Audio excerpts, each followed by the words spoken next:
Vamos a leer el Evangelio según San Marcos en el capítulo 9, versículos 30 al 37.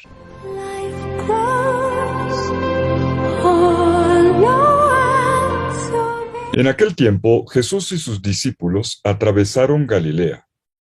No quería que nadie se enterase, porque iba instruyendo a sus discípulos. Les decía: el Hijo del Hombre va a ser entregado en manos de los hombres y lo matarán, y después de muerto, a los 3 días, resucitará.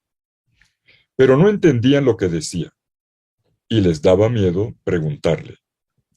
Llegaron a Cafarnaúm, y una vez en casa les preguntó: ¿de qué discutían por el camino? Ellos callaban, pues por el camino habían discutido quién sería el mayor. Se sentó, llamó a los 12 y les dijo: quien quiera ser el primero, que sea el último de todos y el servidor de todos. Y tomando un niño, lo puso en medio de ellos, lo abrazó y les dijo: el que quiera, el que acoge a un niño como este en mi nombre, me acoge a mí. Y el que me acoge a mí, no me acoge a mí, sino al que me ha enviado. Palabra del Señor. Gloria a ti, Señor Jesús.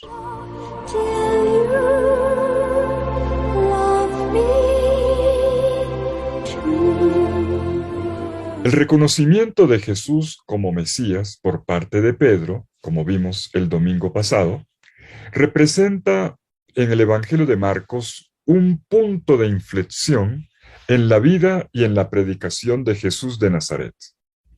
Es a partir de este momento que Jesús emprende su viaje mortal hacia Jerusalén. Esta es la única peregrinación a la ciudad santa que nos narra el evangelista Marcos.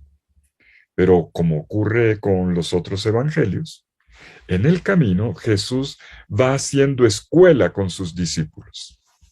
Y el narrador de Marcos lo dice expresamente: iba instruyendo a sus discípulos. Lo vemos en el capítulo 9, versículo 31.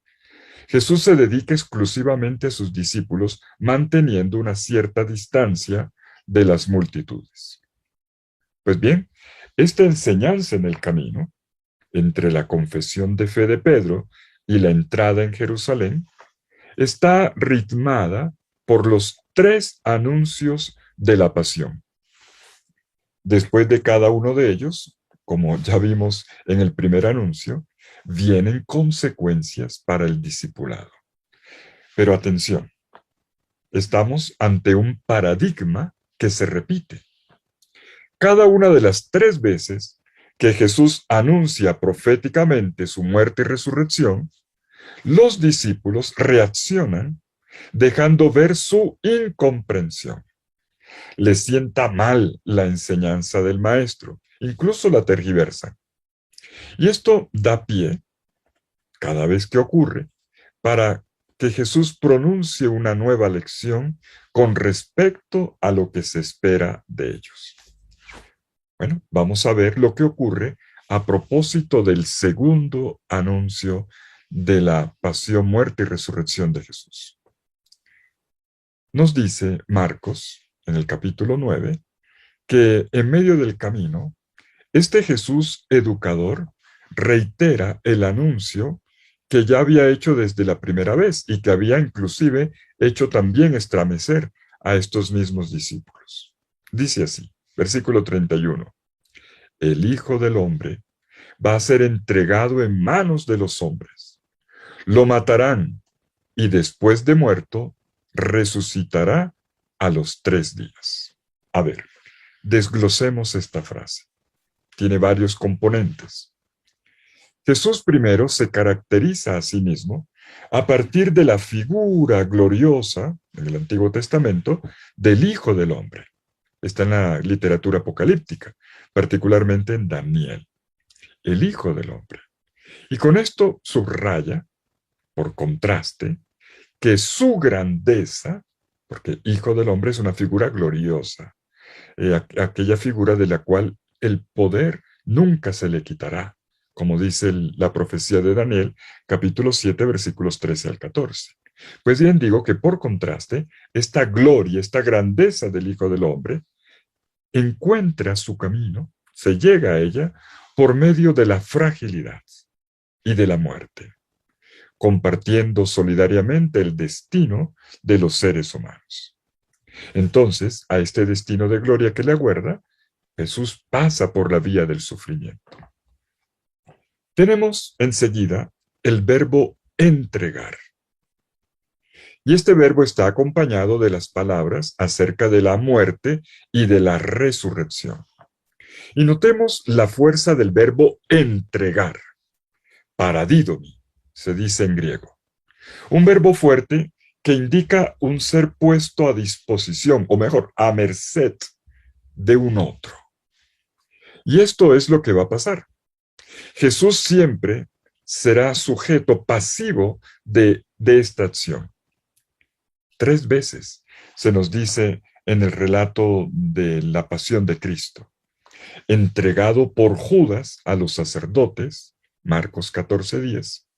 Luego por los sacerdotes a Pilato, 15:1. Y finalmente Pilatos lo entrega a los soldados para ser crucificado, Marcos 15:15. Una entrega entonces que será un pasar de mano en mano. Y valga la pena recordarlo. Con este mismo verbo, paradidomi, entregar, se describe también el destino de los discípulos misioneros en este mismo Evangelio de Marcos, en el discurso que llamamos escatológico, en el capítulo 13, los versículos 9, 11 y 12.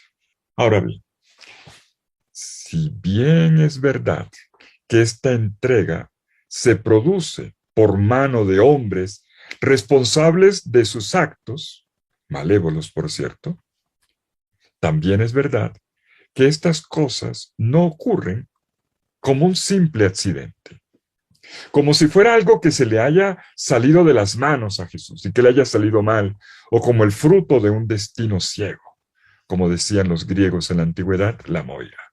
No, la manera como Jesús narra, como describe su destino, deja entrever que se trata de un camino, de un proceso que ocurre conforme a la voluntad de Dios. Lo que está en juego es un amor que entraña una voluntad salvífica por la vida nuestra, eso sí, a caro precio. Y que es a caro precio lo demuestra la reacción negativa de la comunidad de Jesús apenas escucha el anuncio. Precisamente de los que han estado compartiendo su vida con Jesús, se esperaría que estuvieran más en sintonía con su enseñanza, ¿verdad? Pero no, Pedro no lo estaba, ya lo vimos. Y ahora tampoco el resto de los discípulos. Esta es la novedad esta vez. Ninguno lo entiende. Todos los discípulos se niegan a comprender las palabras de Jesús. Y ellos encerrados en su ceguera, o mejor, ensimismados en sus búsquedas y expectativas, ni siquiera se atreven a pedir aclaraciones con preguntas. Y esto lo anota bien el narrador de Marcos en el versículo 32. Pero ellos no entendían sus palabras y tenían miedo de preguntarle. Ese silencio tenso dura hasta cuando llegan a la casa en Cafarnaúm. Jesús y sus seguidores se detienen para descansar. Y en esta intimidad de la casa, Jesús abre el juego y les pregunta, versículo 33, ¿qué era lo que discutían por el camino? Y la respuesta, miren el versículo 34, es un silencio incómodo y lleno de vergüenza. Los discípulos sabían bien de lo que iban hablando. Sabían que en medio de aquella discusión había quedado al descubierto, entre ellos, una aspiración que en realidad era una ambición. Y esta actitud era claramente contraria, opuesta a la enseñanza de Jesús.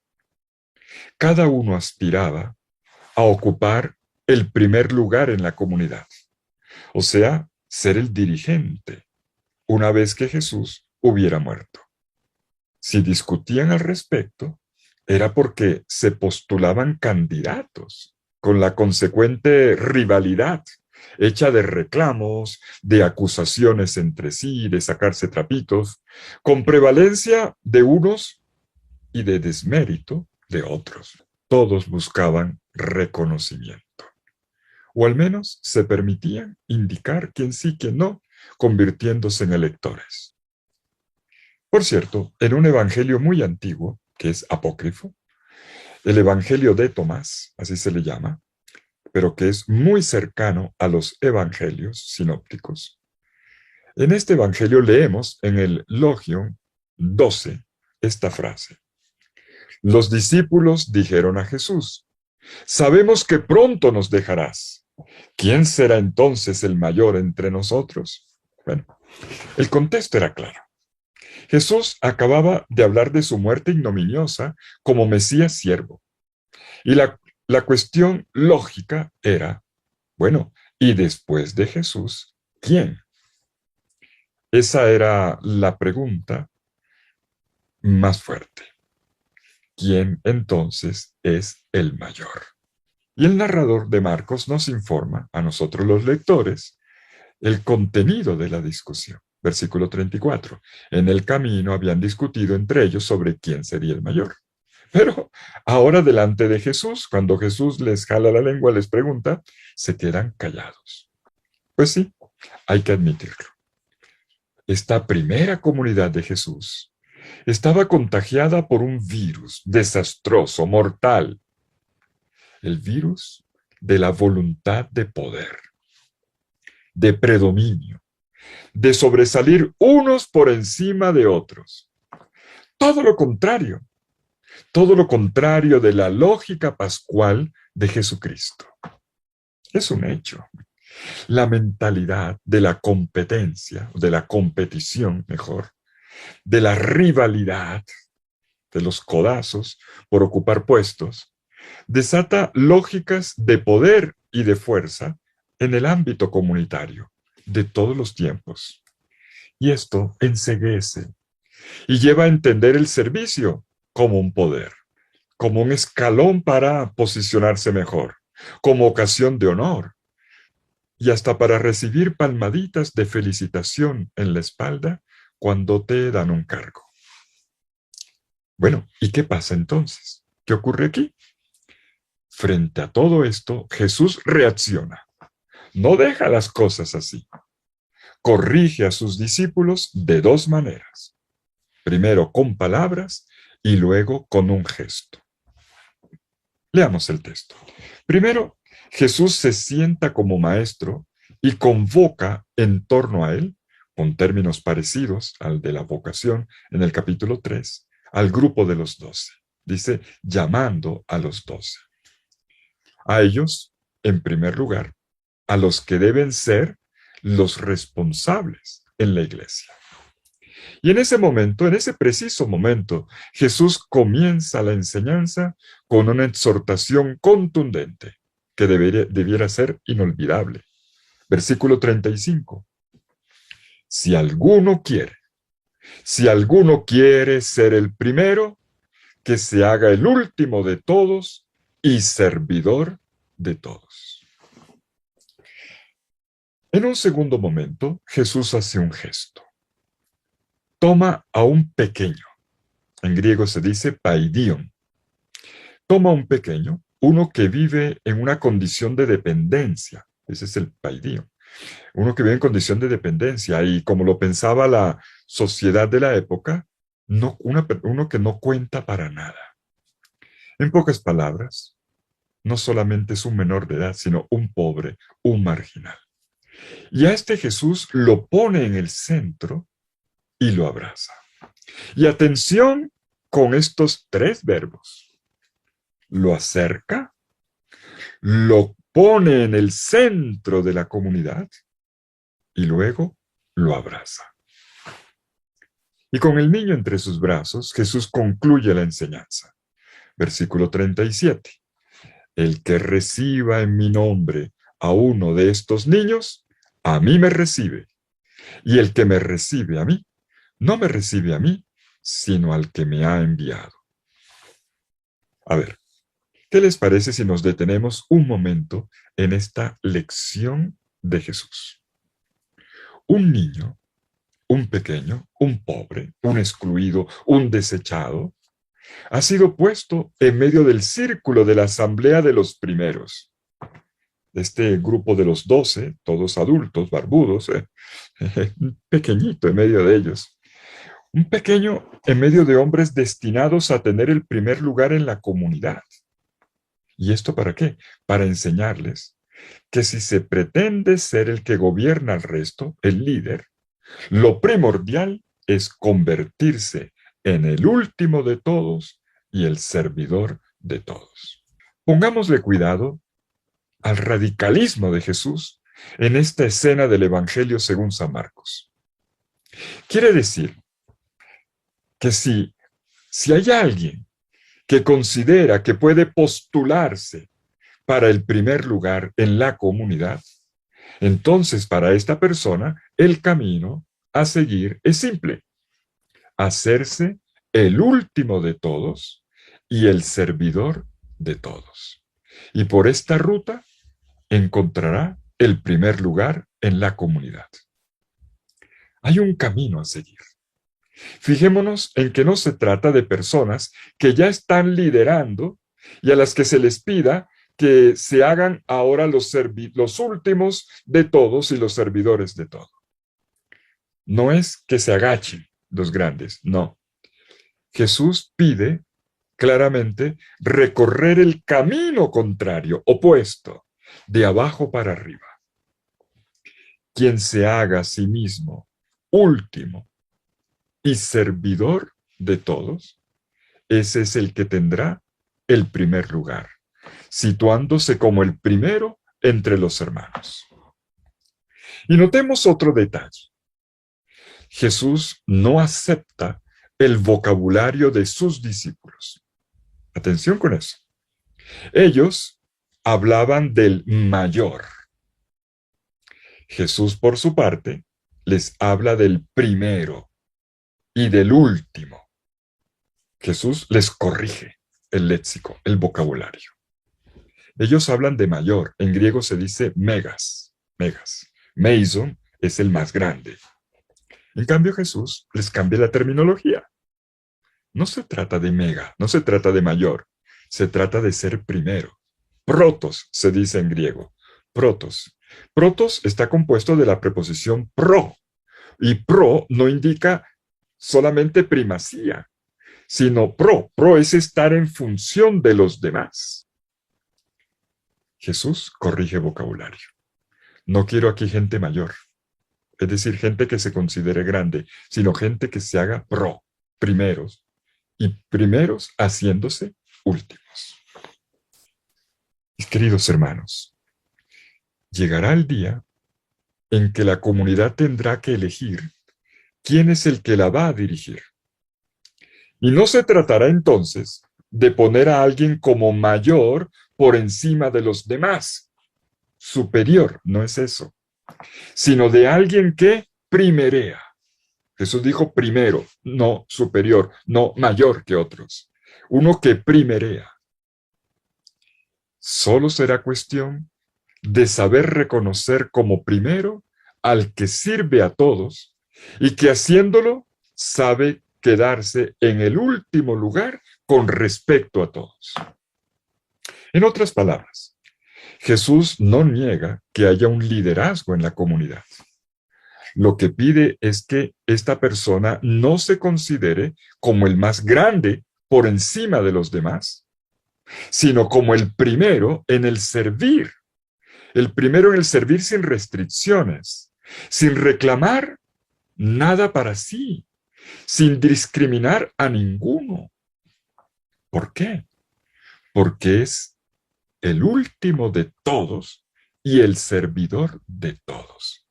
Bello, servidor de todos, panton diáconos, Dice el versículo 35. Todos, no de algunos, no de un grupito.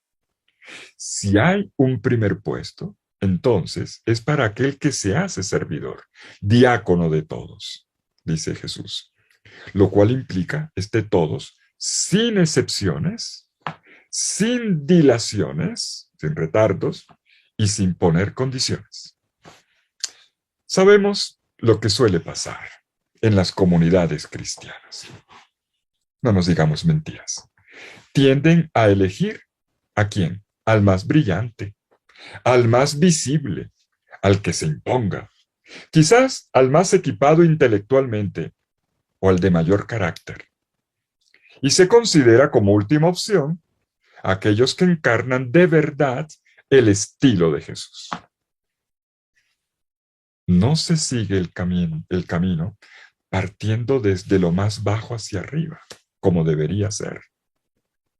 Pobre historia, la de las comunidades cristianas, la de las congregaciones y la de muchos grupos, cada vez que proceden así. Miren, y no es casualidad que los mismos evangelios posteriores a este de Marcos tomen nota de que esto es lo que generalmente ocurre. Por ejemplo, Lucas posteriormente tendrá que expresar las palabras de Jesús, estas mismas, pero de otra manera. En Lucas 22:26 leemos: el mayor entre ustedes llegará a ser como el menor, y el que gobierna como el que sirve. ¿Qué vemos? Lo puso de arriba hacia abajo, ¿verdad? Pero si la palabra de Jesús se cumpliera, según el tenor del evangelio más antiguo, de Marcos, que estamos leyendo ahora, estoy seguro que seríamos más fieles al pensamiento y a la voluntad de Jesucristo. Y Jesús nos plantea aquí un desafío. Presidir, sí, presidir la comunidad, pero sabiendo ocupar el último lugar, sirviendo a los hermanos y hermanas, sin sueños ni intentos de poder, sin buscar el éxito para sí mismo como si fuera un logro, sin organizar consensos en torno a la visión personal que se tiene de las cosas, sin manipulaciones, sin triquiñuelas silenciosas para posicionarse, sin atropellar a nadie y sin ser autoritario frente a los demás. Es de esto de lo que depende la verdad del servicio. Siempre que tendemos a imponernos sobre los demás, contradecimos el Evangelio. Pero si hacemos el bien, purificando por dentro el impulso de poder sobre los demás, inclusive la tentación de aprovecharnos de ellos, si limpiamos eso, si lo hacemos limpiamente y de abajo para arriba, entonces estamos en el Evangelio. Lo que amenaza en su raíz al servicio es el no sentirse servidor de los demás, anulándose a sí mismo, sino más bien actuando como un patrón sobre otros. Y la comunidad de Jesús necesita servidores, no capataces. Una autoridad así es una flagrante demostración de narcisismo. ¡Qué vergüenza! Y Jesús marca un estilo dándonos la ruta precisa. La autoridad que no sabe ponerse al lado de los más pequeños, de los frágiles, que no saben regalarles su presencia en gratuidad. Aquel que no sabe escuchar a quienes aparentemente no cuentan nada y no dan ventaja. Le habrá dado la espalda al Evangelio y se habrá vaciado de Jesucristo. La comunidad entera crece cuando pone en el centro al pequeño, como hizo Jesús, o sea, al débil, al marginal, al oculto. Y ella misma, la comunidad, crece junto con él cuando lo valora y se ocupa de sus necesidades. Cada pequeño es miembro del cuerpo de Cristo y es Cristo mismo en medio de sus seguidores, como dice el versículo final, el versículo 37. El que reciba en mi nombre a uno de estos niños, a mí me recibe. Y quien me recibe, no me recibe a mí, sino al que me ha enviado. Bueno, concluyamos. Hoy tenemos una gran lección. El Evangelio de Marcos nos relata uno de los momentos de crisis entre Jesús y sus discípulos. Es triste. Por miedo no le preguntan, por vergüenza no le responden y se aíslan de él. Es que mejor es la oscuridad que la luz. En el camino hacia Jerusalén, la búsqueda de poder, de bienestar y de prestigio de los discípulos se estrella, choca con la lógica de Jesús, para quien el reino es servicio y donde el primero es el que sirve.